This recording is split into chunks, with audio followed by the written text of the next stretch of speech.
What's up everybody, I am Jasprit Singh and welcome to the Minority Mindset. What is this money? Yeah, I know, it's that thing that we use to buy things, but have you ever wondered what really is money and how it actually works?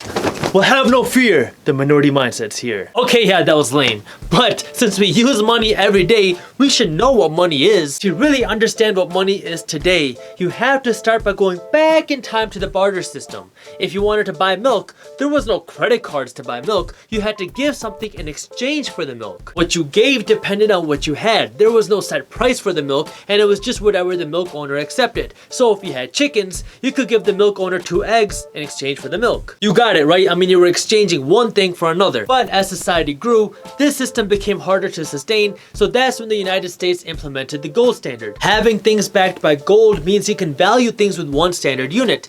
It's kind of like having everybody speak the same language. So now if you're trying to sell your chicken, you can put a price on it. You can say that it'll cost 1 ounce of gold to buy your chicken and people will understand what it means. But the issue of having everything valued by gold is that you have to carry around gold chunks to buy anything. That's when the government said, well, you can put your gold in a bank and then the bank will give you a gold certificate and you can use that to buy things. These gold certificates were the first form of paper money and they showed how much gold you had.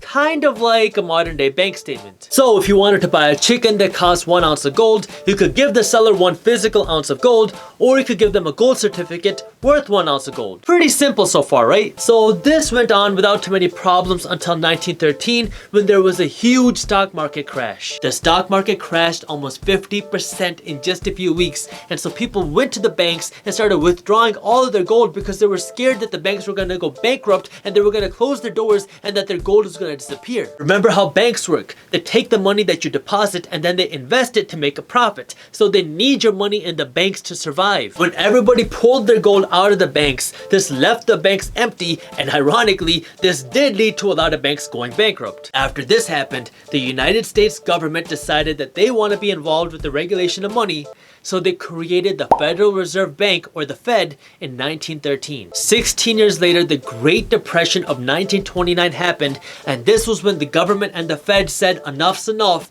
We're gonna get more involved with the regulation of money. The first thing that they did to control the regulation of money was say that you can no longer use physical gold to buy things. You have to use this paper thing called money, which is still backed by gold. No big deal, right? That means if a chicken costs 1 ounce of gold and 1 ounce of gold is equal to $1, you have to give $1 in exchange for the chicken.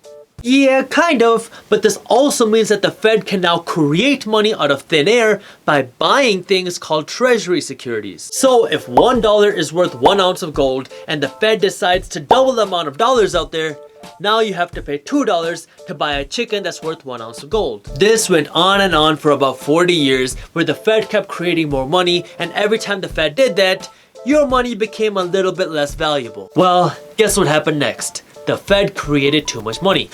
Oops! As the dollar became less valuable, things started to become more expensive because the dollar was so weak. Remember inflation? This is one of the reasons why the price of things go up. So inflation was really high and people could no longer buy things because they were so expensive, and unemployment was skyrocketing. And there was a lot of behind the scenes government stuff going on, but I'll spare you the details of that today. But remember, we're in a global economy. It's not just Americans that have United States dollars, it's governments and businesses all over the world. So all these other countries were like, what the heck is going on, United States? We have so much of your money sitting here that's becoming worthless. We want you to exchange your dollars for gold now. Richard Nixon was the president at the time, and he had to do something because the United States economy was literally about to crumble. In 1971, Richard Nixon made one of the biggest changes to the United States monetary policy in history.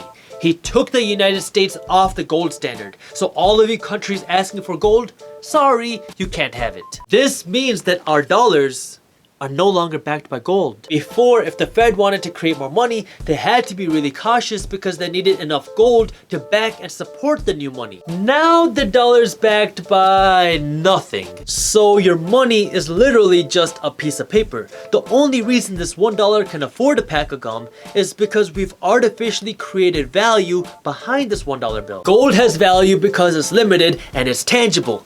Real estate has value because it's a real thing and people need places to sleep at night. But money, Money is just paper. You can print as much money as you want. There's no tangible thing backing this piece of paper. It's just a piece of paper backed by a promise. This $100 bill is worth $100 because that's what we say it's worth. Let me give you something to think about. The United States government is expected to have $20 trillion of debt by the end of 2017.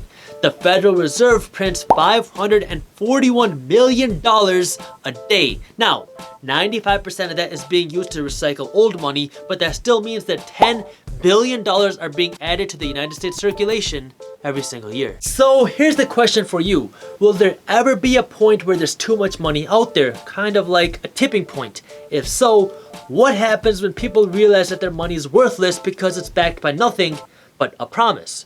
Think about it. Let me know. This is another reason why it's so important to understand how to invest your money in investment seeds. When you invest your money in seeds, your money is backed by a tangible asset that's actually worth something. So if the Fed prints more money, your seeds will grow in value with inflation while money will become less valuable. If you want to learn more, I wrote an ebook on money and investing. It's completely free and you can read it on my website by clicking the link up here or by clicking the link in the caption below. What's up everybody? If you enjoyed the video, hit that thumbs up button. And what do you think will happen if we print too much money? Let me know in the comments below and please share this video with at least one friend so we can help spread the word. Every single week I release new videos on entrepreneurship, business, and money. So hit the subscribe button and the notification bell so you don't miss them. Check out some more latest videos by clicking these buttons below. And as always, keep hustling.